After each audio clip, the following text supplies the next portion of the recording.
Tirunelveli special மிளகு அரைச்ச குழம்பு இன்றைக்கி செய்து பார்க்கலாம். ஒரு பெரிய எலுமிச்சம்பழம் சைஸில் புளி எடுத்துட்டு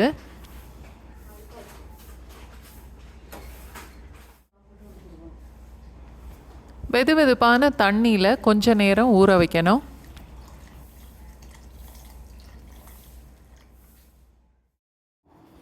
ஒரு பேனில் 2 டீஸ்பூன் அளவுக்கு துவரம்பருப்பு,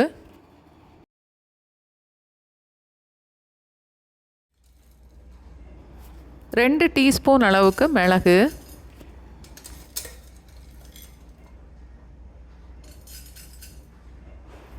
2 டீஸ்பூன் சீரகம்,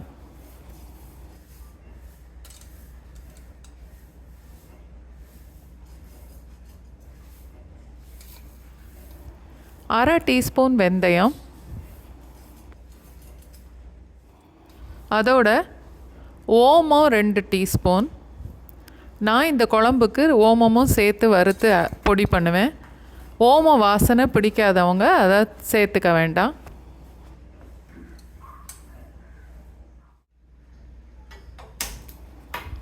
அடுப்பை மீடியம் ஃப்ளேமில் வச்சுட்டு எண்ணெயே ஊற்றாமல் இந்த மசாலா எல்லாத்தையும் வறுக்கணும்.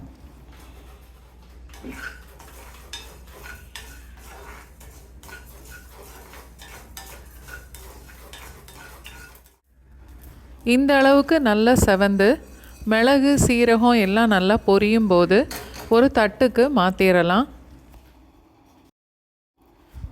முழு கொத்தமல்லி இருந்தால் ஒரு 3 டீஸ்பூன் அளவுக்கு இதோட சேர்த்து வறுத்துக்கணும். இல்லைன்னா இது மாதிரி ஒரு 3 டீஸ்பூன் அளவுக்கு மல்லித்தூளை சேர்த்துக்கலாம்.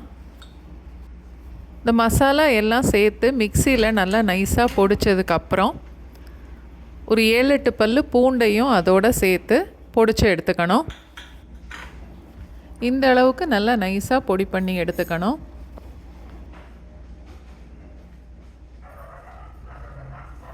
இன்னொரு பேனில் 50 ml அளவுக்கு நல்லெண்ணெய் சேர்த்துட்டு 1/2 டீஸ்பூன் அளவுக்கு கடுகு, ஒரு 1/4 டீஸ்பூன் அளவுக்கு வெந்தயம் சேர்த்துட்டு அது நல்லா பொரியும் போது 1 கப் அளவுக்கு பூண்டு சேர்த்து வதக்கணும்.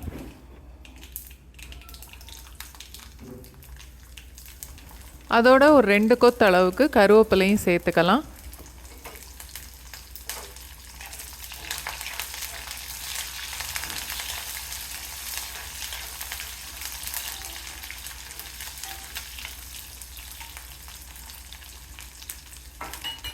பூண்டு இன்னும் கூட நல்லா செவந்து வரணும்.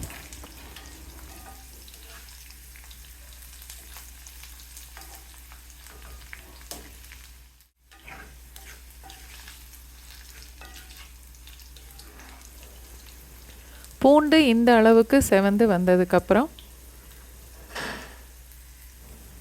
மசாலா பொடியை இதோட சேர்த்துடணும்.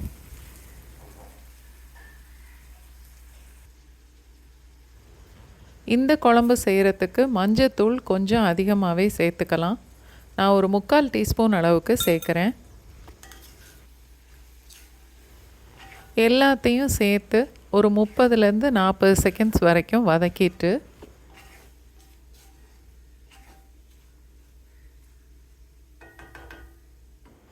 கரைச்சி வச்ச புளித்தண்ணியை இப்போ இதோட சேர்க்கணும். ஒரு 1/2 கப் அளவுக்கு இருக்கும்.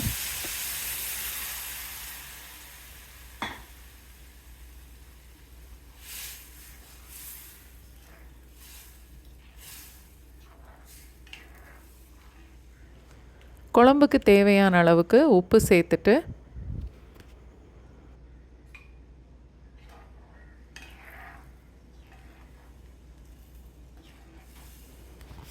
நல்லா கலந்துட்டு குழம்பு கொஞ்சம் கெட்டியாக இருந்தால் இன்னும் கூட ஒரு 1/2 கப் அளவுக்கு தண்ணி சேர்த்துக்கலாம்.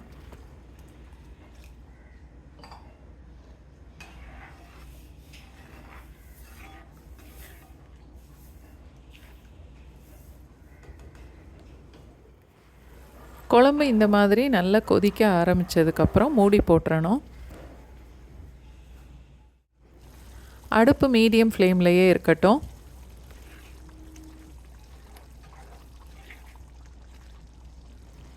குழம்பு நல்லா கொதித்து ஓரளவுக்கு கெட்டியானதுக்கப்புறம் 2-3 டேபிள் ஸ்பூன் அளவுக்கு நல்லெண்ணெய் சேர்த்துக்கலாம்.